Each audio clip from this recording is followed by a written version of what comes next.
I took a risk and put a poll out there last week about this topic when, to be totally honest, I had already kind of written out my thoughts on this video and what I wanted it to be about. But I was really curious to hear what kind of scenes you guys dread writing. To be totally honest, I was banking on the top answer being exposition-y backstory scenes. And it was for a while, but now it's kind of been going neck and neck with action scenes, which is really interesting. I have a lot of thoughts about action scenes and why they might be intimidating for a lot of writers, myself included sometimes for sure. So look for a writing workshop video on action scenes specifically coming up sometime in the near future. Now, this video isn't necessarily about why we dread writing backstory or exposition-y scenes. This whole This Is Why series is an idea I had based on the fact that as someone who has taught hundreds of writing workshops, a long time ago, I started to see the same kinds of issues come up for students again and again, and having nothing to do with their skill or experience level or what genre they were writing in or anything like that. The core of these issues was almost always the same thing. So in this case, there are a lot of reasons that you might dread writing a scene. Maybe it's a big, emotional, introspective scene that's going to require you to tap into some personal trauma. Maybe it's a scene that's extra challenging because you're writing well outside of your lived experience or expertise and you're worried about getting it right. Those are all valid issues and they would all honestly make great topics for future videos too. But I am talking about a different and very specific kind of dread. The kind of dread that, when you think about writing that scene, it makes you lose all passion for your book. It's not, I don't want to write this because it's going to hurt, or I don't want to write this because I'm worried it's not going to come out good. It's, I don't want to write this, period. When I see writers get to that stage, it's pretty clear what the root of the problem is. That scene is Metamucil. This video is not sponsored by Metamucil or any other brand laxative. Okay, what the heck am I talking about? Think about your book as a giant multi-course feast. Some scenes are tasty little appetizers or side dishes. You might have a cheese board and a little charcuterie. Some scenes, many scenes, are part of this epic main course. Some scenes are dessert, and of course you've got some wine, maybe some cocktails, and everything complements each other beautifully. You're feeding your reader all of this deliciousness, but you're worried that maybe they can't handle this feast, and that's when you slip them the Metamucil. That's this scene. It is not always a backstory or exposition-filled scene, but it often is. It's the scene you think the reader needs in order to work the story through. This analogy is getting gross. Okay, I'm gonna really overgeneralize for a moment.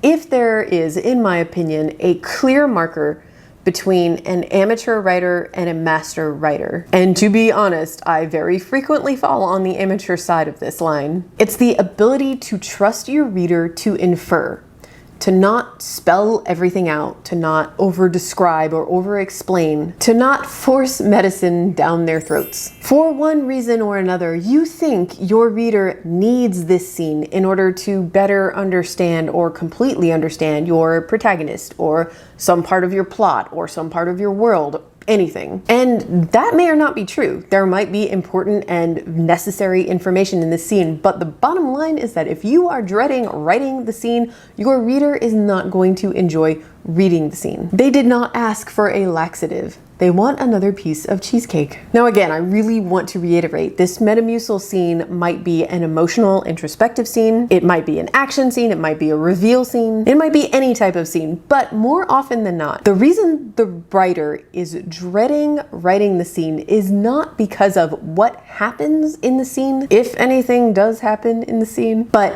what information is conveyed to the reader, which is why, more often than not, it is an exposition-y scene. So your internal writer instinct is pinging and telling you, this is an info dump. I am just awkwardly trying to get this information into the reader's brains without them knowing, and I know it's not working in this scene. And if it isn't an exposition-y scene, if you're trying to work that into an action scene or an introspective scene or whatever type of scene it is, whatever is happening is kind of manufactured because your ultimate purpose for writing the scene is just to work that information in. You're slipping the Metamucil into a pill pocket, hoping the reader won't notice.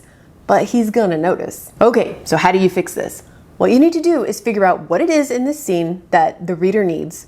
Make sure you're right and they actually need it. Is there no way they can infer it? Then you need to come up with a delicious new dish and bake that information in. In a workshop video I made last year, I included an exercise that you can do if you feel like you're stuck in the middle of a scene, and I'll link that up here and down below. Also in that video, I included a few questions that Cheryl Klein has in her writing craft book, The Magic Words, that she recommends you ask yourself when something feels off about a scene. No matter what kind of scene it is, I think these questions are a great starting point in figuring out what the issue is and how you're going to tackle it. 1. What changes in this scene? It might be a small change, it might be a big change, but something changes and that change pushes the plot forward.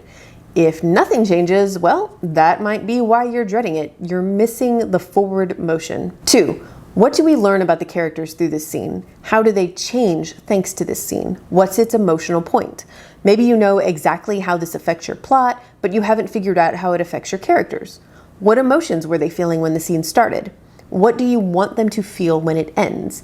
You might be dreading the scene because you haven't figured out how your characters are going to react. 3. What do you want the reader to feel here? Aside from happy to be free from constipation, do you want the reader to sympathize with the protagonist or feel angry at them or be worried about them? Consider how this scene ties in with the themes of your novel. Maybe the reason you're dreading this scene is because you haven't quite figured out what it is you're trying to say thematically. 4. What is being negotiated? If there's more than one character in the scene, ask yourself what each of them wants. Are they different ones or do they share the same want?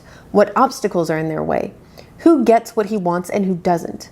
Is there a concession, a fight, a compromise? If the scene you're dreading is a confrontational kind of scene, maybe the problem is that you haven't quite figured out exactly what you want the outcome of that confrontation to be, not just for your protagonist, but for all characters involved. 5. What's the climax of the scene?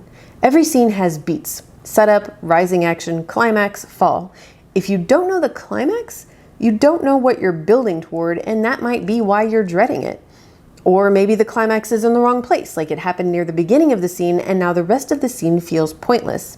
Or maybe the climax is in the right place and it's just buried in other stuff like backstory, world building details, exposition, laxatives. I really hope you guys found this video helpful. If you did, don't forget to hit that like button and maybe share a link with another writer who you think it might help too.